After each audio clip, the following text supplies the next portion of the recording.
তো আমরা রিডাক্স টুলকিটের ব্যাপারে শিখতেছিলাম এবং রিডাক্স টুলকিটের সেটআপ সাথে আমরা প্রজেক্টে কিভাবে আমাদের স্টেট ভ্যারিয়েবলগুলোকে নিয়ে আসতে পারি সেটা সম্পর্কে জানছিলাম। আমরা ইউজ সিলেক্টর হুক ব্যবহার করে আমাদের কোনো একটা স্লাইসে দেওয়া স্টেটকে আমাদের কম্পোনেন্টে ব্যবহারের জন্য নিয়ে আসতে পারি। অ্যান্ড এখন আমাদের ফোকাস করা উচিত ফাংশনালিটি বিল্ড করার ক্ষেত্রে। ফাংশনালিটি বলতে আমি বুঝাইতেছি, যেমন আমাদের এই কার্ট অ্যাপের ক্ষেত্রে অনেকগুলা বাটন আছে এবং এই সকল বাটনের জন্য বিভিন্ন ধরনের ফাংশনালিটি আমাদের ইমপ্লিমেন্ট করা উচিত এবং এই সকল ফাংশনালিটি ইমপ্লিমেন্ট করার জন্য আমাদের জানতে হবে যে আমরা কিভাবে স্টেট ভ্যারিয়েবলগুলোকে ম্যানিপুলেট করতে পারি। অ্যান্ড আমরা দেখছি যে ইন্টারনালি রিডাক্স আমাদের জন্য এই সকল জিনিসগুলোকে সামহাউ তৈরি করে ফেলে এবং এই ভিডিওতে আমরা এটা বোঝার চেষ্টা করব যে আমরা কিভাবে আসলে রিডাক্সের মাধ্যমে ওই রিডিউসারের ফাংশনালিটিগুলোকে ইমপ্লিমেন্ট করতে পারি।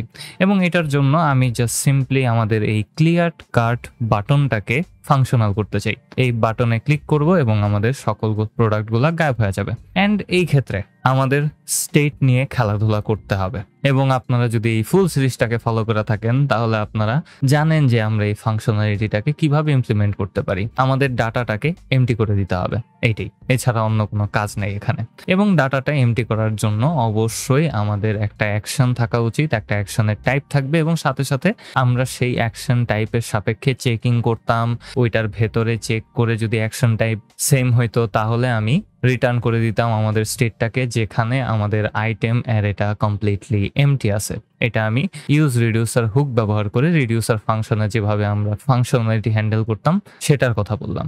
রিডাক্সের ক্ষেত্রেও অলমোস্ট সেম টু সেম জিনিসটাই হয়। আমি কার্ট স্লাইসে চলে আসবো, স্লাইসেসের ভেতরে কার্ট স্লাইস ডট জেএসে চলে আসলাম এবং এখানে এসে আমরা একটু অ্যানালাইজ করব। প্রথমত আমি এখানে কার্ট স্লাইস নামক একটা অবজেক্টকে তৈরি করতেছি যেটা কার্ট স্লাইস ফাংশন থেকে আমাদেরকে দেওয়া হইতেছে এবং এটার ভেতরে বিভিন্ন ধরনের জিনিসপাতি আমাদেরকে দেওয়া হয়। আমরা দেখছিলাম যে রিডিউসারও এখানে অটোমেটিক্যালি তৈরি করে আমাদের জন্য দেওয়া হয়।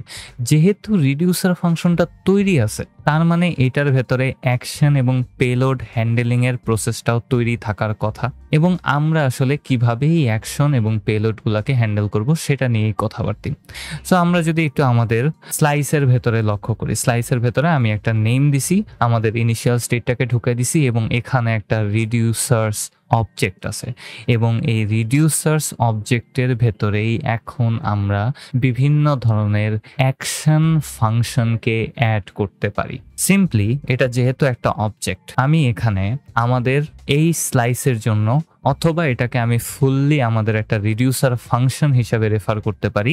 আমাদের রিডিউসার ফাংশনের জন্য অ্যাকশন টাইপগুলোকে এখানে প্রপার্টি আকারে দিয়ে দিতে পারি। তো আমি রিডিউসার্সের ভেতরে আসলাম এবং এখানে একটা প্রপার্টি সেট করব যেটার নাম দেব আমি ক্লিয়ার কার্ট এবং এই প্রপার্টিটার ভেতরে আমি এখন একটা ফাংশনকে দিতে পারি যেই ফাংশনটা হবে যদি কোনোদিন এই ক্লিয়ার কার্ট টাইপের অ্যাকশন আমি পাই তাহলে কি হবে সেটা বলে দেওয়ার জন্য। হ্যাঁ, এই জিনিসটা একটু গাঁজাখুরি ভাই, আমি জানি এটা আপনাদের জন্য অনেক বেশি কনফিউজিং হইতে পারে, কিন্তু জাস্ট প্রতি স্টেপে মিলানোর চেষ্টা করবেন ইউজ রিডিউসার হুকের সাথে। তো এই ক্ষেত্রে আমি যখন ক্লিয়ার কার্ট প্রপার্টিটাকে এখানে অ্যাড করতেছি তখন কার্ট স্লাইস থেকে অটোমেটিক্যালি এটার জন্য একটা অ্যাকশন তৈরি করে নেওয়া হবে এবং ওইটার জন্য অ্যাকশন টাইপও অটোমেটিক্যালি তৈরি করা নেওয়া হবে এবং অটোমেটিক্যালি চেকিং প্রসেসও এখানে করে নেওয়া হবে।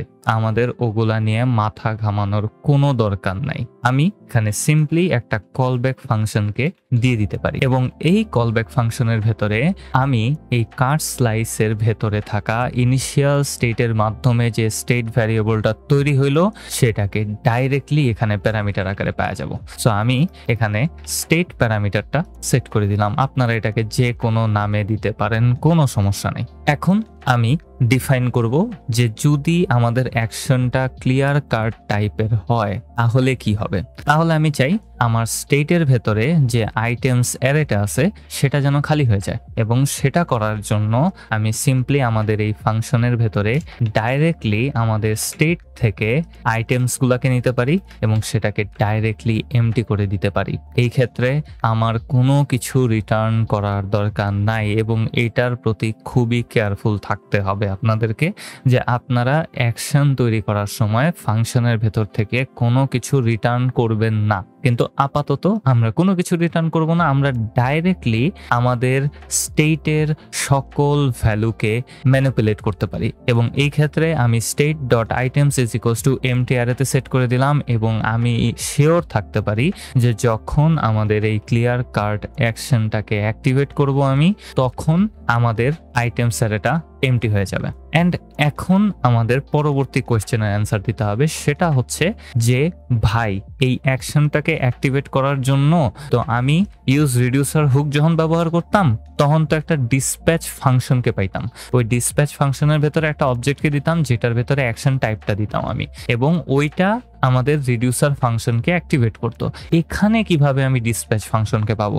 এখানে তো কোনো ডিসপ্যাচ ফাংশন নাই, এবং আপনাদের জন্য এই সেম কারণেই রিঅ্যাক্ট রিডাক্স হতে একটা হুককে প্রদান করা হয়, ইউজ ডিসপ্যাচ হুক, এবং সেই ডিসপ্যাচ হুকের মাধ্যমে আমরা এই অ্যাকশনটাকে কল করতে পারি। তার আগে আমি জাস্ট আপনাদেরকে একটু দেখায় দিই যে আসলে আমাদের কোনো অ্যাকশন তৈরি হয়েছে কিনা। আমি জাস্ট নিচে একটু লক করে দিব কাট স্লাইস ডট অ্যাকশনস গুলাকে, অ্যান্ড আমি যদি একটু ইন্সপেক্ট টুলে আসি, কনসোলে যাই, এবং কনসোলে আসার পর আমি এখানে একটা অবজেক্টে দেখতে পারার কথা, এবং এটাই হচ্ছে আমাদের অ্যাকশন অবজেক্ট। এবং এটার ভেতরে যদি লক্ষ্য করেন, ক্লিয়ার কার্ড নামক একটা অ্যাকশন এখানে তৈরি হয়ে গেছে, এবং এটার ভেতরে আছে একটা ফাংশন যেটার নাম হচ্ছে অ্যাকশন ক্রিয়েটর, যেটা সম্পর্কে আমাদের জানার কোনো দরকার নাই। আমি ক্লিয়ার কার্ডের উপরে ক্লিক করব, দেখবো এখানে ম্যাচ করার জন্য একটা ফাংশন আছে, তারপরে টু স্ট্রিং নামক একটা ফাংশন আছে, এবং যদি একটু লক্ষ্য করি তাহলে টাইপের ভেতরে আমরা দেখবো টাইপটা হচ্ছে card slash clear card. So আমাদের জন্য অটোমেটিক্যালি রিডাক্স এই রিডিউসারের ভেতর থেকে প্রপার্টিগুলোকে নিবে এবং সেগুলোকে আলাদা আলাদা অ্যাকশনে রূপান্তর করে ফেলবে অটোমেটিক্যালি। এবং এটা হয় ইমার নামক একটা লাইব্রেরির কারণে। সেই লাইব্রেরিটাও খুবই প্রয়োজনীয় একটা লাইব্রেরি, যেটা ইন্টারনালি, ওই যে বললাম না, ইন্টারনালি অনেক কিছু হয়। সো ইন্টারনালি রিডাক্স ইউজ করে এই সকল কাজ করার জন্য, এবং আমরা যে সকল জিনিসগুলাকে ম্যানুয়ালি করতাম এখন সেগুলো অটোমেটিক্যালি হইতেছে, এবং আমি চাইলে এখন এই ক্লিয়ার কার্ড অ্যাকশনটাকে ব্যবহার করতে পারি। সো কিভাবে ব্যবহার করব? আমি কার্ড কন্টেইনারে চলে আসব এবং বাটনে গিয়ে আমরা ডিসপ্যাচ করব। আমাদের এই ক্লিয়ার কার্ড বাটনের জন্য আমরা অন ক্লিক একটা অ্যাট্রিবিউটকে অ্যাড করতে পারি, এবং সেটার ভেতরে আমি ডিসপ্যাচটাকে ব্যবহার করব আমাদের এই ক্লিয়ার কার্ড অ্যাকশনটাকে অ্যাক্টিভেট করার জন্য। সো আমার সবার প্রথমে ইউজ ডিসপ্যাচ হুককে ব্যবহার করতে হবে। সো আমি এখানে ইউজ ডিসপ্যাচ নামক হুককে ইম্পোর্ট করে নিলাম, এটার ভেতরে কোনো কিছু দেওয়ার নাই, আমি ফাংশনটাকে কল করে দিব এবং এটা আমাকে ডিসপ্যাচ নামক একটা ফাংশনকে রিটার্ন করে দিবে। So const dispatch is equals to use dispatch, and আমাদের কাজ শেষ। এখন আমি ডিসপ্যাচটাকে ব্যবহার করতে পারি। সো আমি আমাদের বাটনের এখানে চলে আসব, বাটনের জন্য একটা অন ক্লিক অ্যাট্রিবিউটকে সেট করতে পারি এবং এটার ভেতরে আমি একটা ফাংশনকে পাস করে দিব, এবং অন ক্লিক অ্যাট্রিবিউটের ভেতরে এখন আমি ডিসপ্যাচ ফাংশনটাকে কল করে দিতে পারি। এবং ডিসপ্যাচ ফাংশনের ভেতরে আমরা জানি আমাদের কি কি জিনিসপাতি দিতে হয়। একটা অবজেক্ট দিতে হয় যেটার ভেতরে টাইপ থাকবে, এবং সাথে সাথে আরো অনেক জিনিসপাতি থাকবে যেগুলো এখন ম্যানুয়ালি টাইপ করতে হবে, এবং এটা করা একটা প্যারাদায়ক জিনিস হইতে পারে। এবং এই কারণেই রিডাক্স আমাদের জন্য এই কাজটাকে আরো বেশি সহজ করে দিছে, যেন এগুলো আমার ম্যানুয়ালি করতে না হয়। আমরা যদি আরেকবার ইন্সপেক্ট টুলে ফেরত আসি, তাহলে আমি কনসোলে দেখতে পারবো যে আমাদের অবজেক্ট আছে এবং অবজেক্টের ভেতরে ক্লিয়ার কার্ড একটা ফাংশন আকারে আছে, এবং এই ফাংশনের ভেতরে প্রয়োজনীয় সকল ইনফরমেশনগুলো অলরেডি দেওয়া আছে। এবং এই ডিসপ্যাচ ফাংশনটা যেটা ইউজ ডিসপ্যাচ হুক থেকে আমি পাইলাম, সেটা এই ফাংশনকে খুব সুন্দরভাবে কাজে লাগাইতে পারে। সো আমি এখন যে কাজটা করতে যেতেছি সেটা হচ্ছে এই ক্লিয়ার কার্ড ফাংশনটাকে স্লাইস থেকে আমি বের করে নিব এবং এক্সপোর্ট করে দিব, যেন আমি ডিসপ্যাচের ভেতরে সেটাকে দিয়ে দিতে পারি।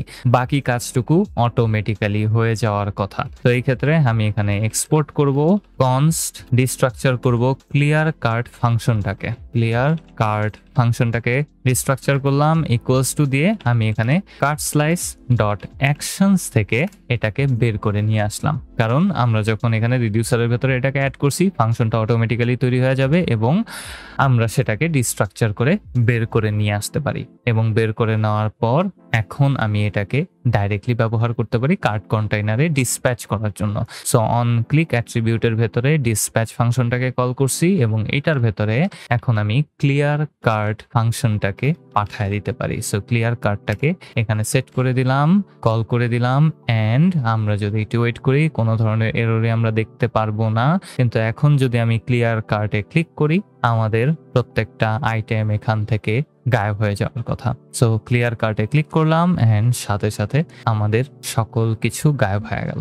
এবং এভাবেই আমরা আসলে অ্যাকশনগুলোকে তৈরি করতে পারি। হ্যাঁ, এটা একটু প্যাঁচানো টাইপের হইতে পারে কিন্তু পুরোটাই প্র্যাকটিসের উপরে। আমরা ইউজ ডিসপ্যাচ নামক হুকটাকে ব্যবহার করব যেটা আমাদেরকে একটা ডিসপ্যাচ ফাংশনকে দিবে এবং এই ডিসপ্যাচ ফাংশনটার ভেতরে আমরা আমাদের অ্যাকশন ফাংশনটাকে যেটা মাত্র তৈরি করছি সেটাকে পাস করে দিতে পারি এবং অটোমেটিক্যালি বাকি কাজটুকু আমাদের জন্য হয়ে যাবে। এই ডিসপ্যাচ ফাংশনটা আমাদের কার্ট স্লাইসের ভেতরে থাকা এই ক্লিয়ার কার্ট অ্যাকশনটাকে অ্যাক্টিভেট করবে। এই ফাংশনটার ভেতরে আমি করতেছি কি স্টেট ডট আইটেমটাকে একটা এমটি অ্যারেতে করে দিতেছি এবং এটা আমাদের আইটেমস অ্যারেটাকে পুরোপুরি এমটি করে দিবে এবং সাথে সাথে আমাদের স্টেটটা এখানে আপডেট হয়ে গেল। অ্যান্ড আশা করি আপনারা এই জিনিসটা বুঝতে পারছেন এবং ব্যবহার করতে পারবেন নিজেদের মতো করে। আরও কয়েকটা অ্যাকশন এখানে তৈরি করার চেষ্টা করেন এবং সেগুলোকে অবশ্যই আমাদের এক্সপোর্ট করে নিতে হবে কারণ সেগুলোকে আমরা ডিসপ্যাচের মাধ্যমে অ্যাক্টিভেট করব এবং সেগুলোই আমাদের স্টেট ম্যানিপুলেশনের একমাত্র পদ্ধতি হবে। আমি জানি না এই ভিডিও জুড়ে আমি কেন এভাবে করে কথা কইতেছি, আমার কথা খালি জাম্বল জাম্বল হইতেছে আর আমি একটু বেশি ফর্মালি কথা কইতেছি। I have no idea why I am doing this, but আশা করি আমি আপনাদেরকে সঠিকভাবে জিনিসটাকে বুঝাইতে পারছি এবং আপনারা এটাকে কাজে লাগাইতে পারবেন। তো পরবর্তী ভিডিওতে আবার আপনাদের সাথে কথা হবে। আমরা আরও কিছু ফাংশনালিটিকে এখানে ইমপ্লিমেন্ট করার চেষ্টা করব।